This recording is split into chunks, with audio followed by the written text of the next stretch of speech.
자손의 복, 출애굽기 20장 6절로 말씀을 전합니다. 우리가 기도할 때나 찬양할 때 가장 많이 고백하는 단어가 무엇일까요?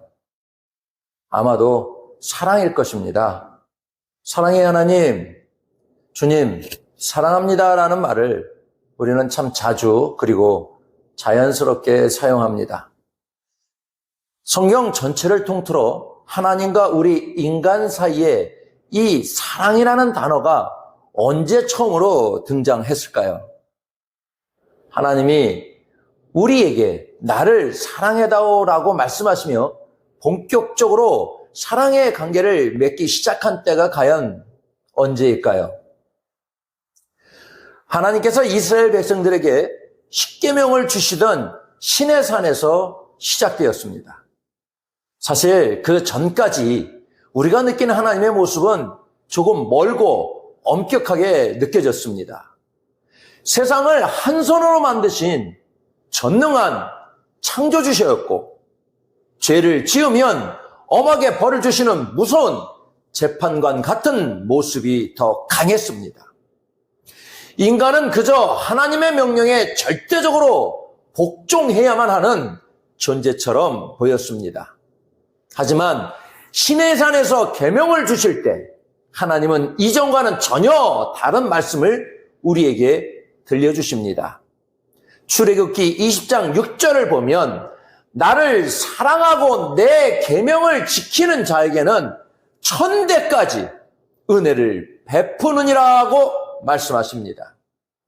하나님께서 처음으로 인간에게 나를 좀 사랑해 줄래? 라고 먼저 따뜻하게 손을 내미신 것입니다. 이제 우리는 단순히 시키는 대로만 하는 종이 아닙니다. 하나님과 뜨겁게 마음을 나누고 사랑을 주고받는 인격적인 파트너가 된 것입니다. 하나님께서 우리를 당신의 사랑의 짝으로 공식 선포하신 이 감격스러운 순간이 바로 십계명을 통해 시작된 것입니다. 예전에는 부모님이 정해주신 규칙을 하나도 어기지 않고 잘 지키는 것이 곧 효도였고 사랑이었습니다. 부모님이 공부해라, 일찍 들어와라 하시면 그 말씀을 잘 듣는 것이 내가 부모님을 사랑한다는 가장 확실한 증거였습니다. 하나님과 우리 사이도 처음엔 다 그랬습니다. 하나님께서 율법이라는 규칙을 주셨을 때 그것은 하나님과 우리가 서로의 마음을 확인하는 일종의 사랑의 언어였습니다. 우리가 하나님, 제가 이 말씀을 소중히 지키는 것을 보시고 제 사랑을 알아주세요 라고 고백하는 소통 방식이었던 것입니다. 그런데 시간이 흐르면서 우리 마음속에 조금씩 오해가 생기기 시작했습니다. 사랑해서 즐겁게 지키는 게 아니라 내가 이걸 완벽하게 지켜내야만 하나님이 나를 사랑해 주시겠지라는 강박관념이 생긴 것입니다. 마치 시험 공부하는 학생이 내가 100점을 맞아야만 부모님이 나를 예뻐하실 거야 라고 생각하며 오로지 점수에만 매달리는 것과 같습니다. 내가 얼마나 열심히 하느냐, 내가 얼마나 잘 지키느냐에 따라 하나님의 사랑이 결정된다고 믿어버린 것입니다. 결국 사랑의 주도권이 하나님이 아니라 나에게로 옮겨와 버린 그런 셈이 된 것입니다. 초대교회 시절의 수많은 사람도 그런 오해 속에 살았습니다.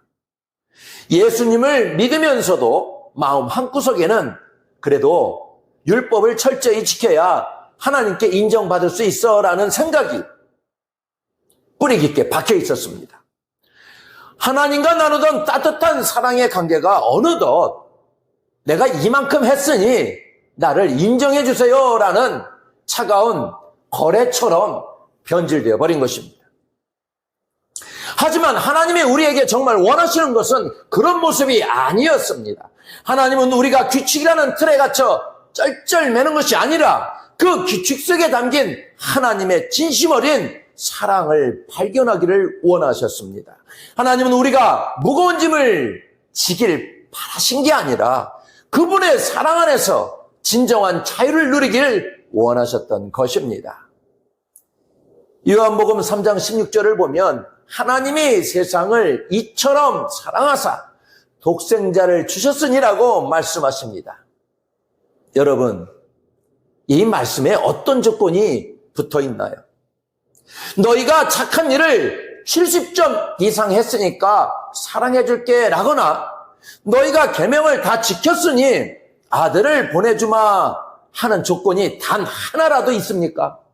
전혀 없습니다. 이것이 바로 복음의 핵심입니다. 우리가 먼저 하나님을 사랑해서 그 보답으로 사랑을 받은 게 아니라는 사실입니다. 우리가 아직 죄인이고 하나님을 알지 못할 때 하나님께서 그냥 먼저 일방적으로 우리를 사랑해 버리신 것입니다. 이제 사랑의 주도권은 나에게서 하나님께로 완전히 넘어왔습니다. 요한일서 4장 10절 말씀처럼 우리가 하나님을 사랑한 것이 아니라 하나님이 우리를 먼저 사랑하셔서 우리 죄를 용서해 주시기 위해 아들을 제물로 보내주셨습니다. 그러니 이제는 하나님께 사랑받으려고 억지로 점수를 따기에 애쓰지 마십시오. 오히려 나 같은 사람을 왜 이렇게 사랑하실까 하는 그 크신 사랑에 너무 감격해서 그 사랑이 너무 고마워서 주님, 이제는 제가 정말 주님 뜻대로 살고 싶어요 라고 고백하며 나아가는 것입니다. 이것이 바로 우리가 누리는 진짜 은혜입니다. 그렇다면 이 뜨겁고 놀라운 사랑이 가장 먼저 나타나야 할 곳은 어디일까요? 바로 여러분의 가정입니다. 하나님은 출애굽기 20장 6절을 통해 우리에게 놀라운 은혜의 약속을 주셨습니다. 나를 사랑하고 내 계명을 지키는 자에게는 천대까지 은혜를 베푸느니라. 여기서 말씀하시는 천대는 단순히 숫자로 1000번을 말하는 것이 아닙니다.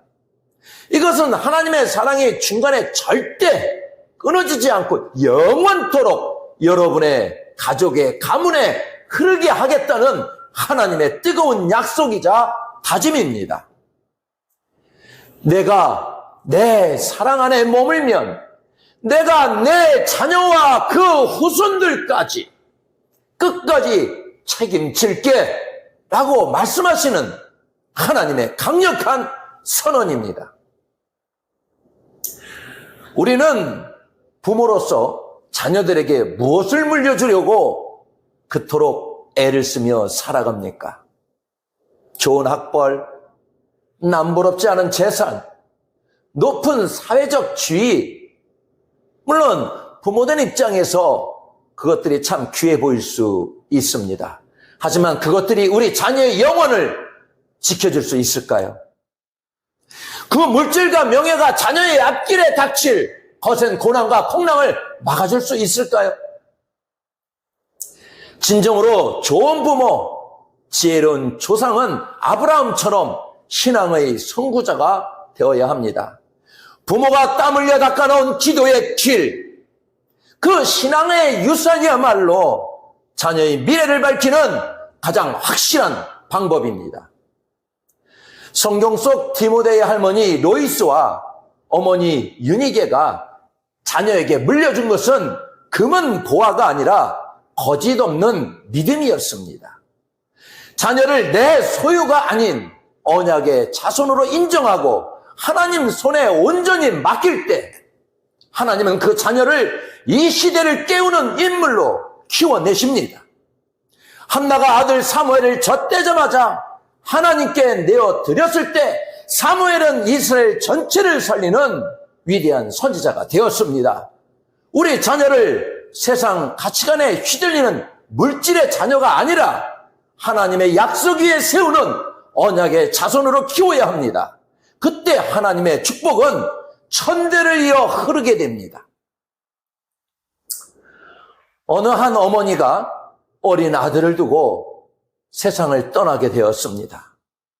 가난했던 어머니는 아들에게 물려줄 재산이 하나도 없었습니다. 어머니는 숨을 거두기 전 눈물을 흘리며 아들에게 낡은 성경책 한 권을 건넸습니다. 아들아, 엄마는 너에게 줄 것이 이 책밖에 없구나. 하지만 이 책 안에 있는 하나님의 말씀을 내 평생의 보물로 삼으렴. 하나님을 사랑하고 이 말씀대로만 살면 하나님이 반드시 너를 책임지실 거란다. 그 아들은 어머니의 유언을 가슴에 새겼습니다. 구도수성공으로 일하며 끼니를 걱정해야 할 만큼 가난한 시절도 있었지만 그는 어떤 순간에도 하나님을 사랑하는 마음과 그분의 말씀을 놓지 않았습니다. 이 소년이 바로 훗날 전 세계 수많은 영혼을 주님께로 인도한 위대한 전도자 D.L. 무디입니다. 세상 사람들은 부모의 배경이 좋아야 자녀가 잘 된다고 말합니다. 하지만 성경은 다르게 말합니다. 하나님을 사랑하고 그분의 말씀을 소중히 여기는 자에게는 하나님이 친히 그 자녀의 보호자가 되어주십니다. 부모의 기도는 결코 땅에 떨어지지 않습니다. 우리가 오늘 하나님 앞에 바로 서서 그분을 사랑하기로 결단할 때 우리 자녀들은 우리가 상상할 수 없는 하나님의 은혜 안에 거하게 될 것입니다. 때로는 우리 마음속에 후회와 자책이 밀려올 때가 있습니다. 저는 이미 자녀에게 많은 상처를 주었습니다. 제 신앙이 본이 되지 못해서 자녀들이 교회를 떠났습니다. 이제 와서 제가 무엇을 할 수 있겠습니까? 하고 낙심하는 분이 계실지도 모릅니다. 그러나 오늘 말씀을 통해 꼭 기억하셔야 합니다. 우리의 실패보다 하나님의 복음이 훨씬 더 크고 강합니다. 성경에서 죄를 갚는다는 말씀이 언어적 의미 속에는 하나님께서 친히 그 가정을 방문하신다는 뜻이 담겨 있습니다. 비록 우리가 실수하고 넘어졌을지라도 하나님께서 친히 우리 가정을 찾아가셔서 그 집을 기어이 하나님의 집으로 회복시키겠다는 간절한 의지가 들어있는 것입니다. 우리의 실수를 새롭게 하시고 우리 가정의 부끄러운 이야기를 영광의 이야기로 다시 쓰시는 분이 바로 우리 하나님이십니다. 이제는 우리가 결단해야 합니다. 오늘 이 예배를 마치고 돌아가는 순간부터 우리 자녀와 후손들에게 축복의 언어를 선포하셔야 합니다. 너는 하나님의 천대 은혜가 흐르는 복된 존재란다. 너의 배후에는 하나님이 계신단다. 라고 믿음의 말을 들려주십시오. 부모가 믿어야 자녀도 믿습니다. 부모가 복음을 세상 그 무엇보다 귀하게 여길 때 자녀도 복음을 삶의 기초로 삼게 됩니다. 부모가 하나님께 순종하는 통로가 되면 그 통로를 통해 자녀들이 자연스럽게 하나님의 보호와 복을 누리게 됩니다. 그래서 부모님의 신앙은 자녀에게 물려줄 수 있는 가장 큰 영적 자산입니다. 만약 아직 믿지 않는 부모님이 계신다면 그분들을 위해 기도하며 전도하는 것이 우리 가족에 흐르는 어둠의 그림자를 걷어내고 복의 근원을 모셔오는 가장 시급한 일입니다. 우리가 기도해야 하는 이유는 단순히 나 한 사람이 잘 되기 위해서가 아닙니다. 내가 눈물로 닦아놓은 기도의 길을 우리 자녀들이 평탄하게 걷기 위함입니다. 부모의 순종은 자녀의 인생을 가장 잘 되게 하는 확실한 방법입니다. 내가 믿음으로 견고히 서 있기만 한다면 하나님의 복은 자녀의 삶에 가득히 고이게 될 것입니다. 자녀를 위해 좋은 학원을 보내고 많은 유산을 남겨주는 것보다 훨씬 더 위대한 유산은 훗날 자녀가 우리 부모님은 하나님을 믿고 예배를 중요하게 생각하는 분이었어라고 고백하게 만드는 것입니다. 이런 고백을 할 줄 아는 자녀는 인생의 어떤 위기 앞에서도 절대 망하지 않습니다. 부모님의 불신앙은 우리 가족에게 하나님의 복이 내려오는 통로를 막고 있는 커다란 돌덩어리와 같습니다. 그 돌덩어리를 치워야만 하나님의 복이 나를 지나 자녀와 손주들의 삶까지 막힘없이 흘러갈 수 있습니다. 부모님이 주님을 영접할 때 우리 집안의 모든 일상이 어쩌다 생기는 세상의 운이 아니라 하나님이 직접 채우시는 거룩한 은혜로 바뀌기 시작할 것입니다. 자녀들은 부모의 뒷모습을 보고 하나님을 배웁니다. 내가 먼저 하나님을 사랑하고 그분의 말씀을 소중히 여기며 살아갈 때 우리 자녀들은 그 뒷모습 속에서 살아계신 하나님을 만납니다. 하나님은 우리를 단순히 명령을 듣는 종이 아니라 사랑을 나누는 파트너로 우리를 부르셨습니다. 우리가 그분의 사랑 안에 머물며 기쁘게 순종할 때 우리의 가정에 드리웠던 모든 절망과 어둠의 그림자는 물러가고 하나님의 환한 축복이 시작될 것입니다. 아브라함과 다윗의 가문처럼 하나님의 은혜가 마르지 않는 믿음의 명문가를 이루시기를 축복합니다. 여러분의 자녀들이 세상 어디를 가든 정말 하나님이 함께 하시는 사람이구나라는 인정을 받고 무엇을 하든 하나님이 도와주시는 형통한 복을 누리시기를 바랍니다. 우리 하나님은 약속을 반드시 지키시는 신실한 분이십니다.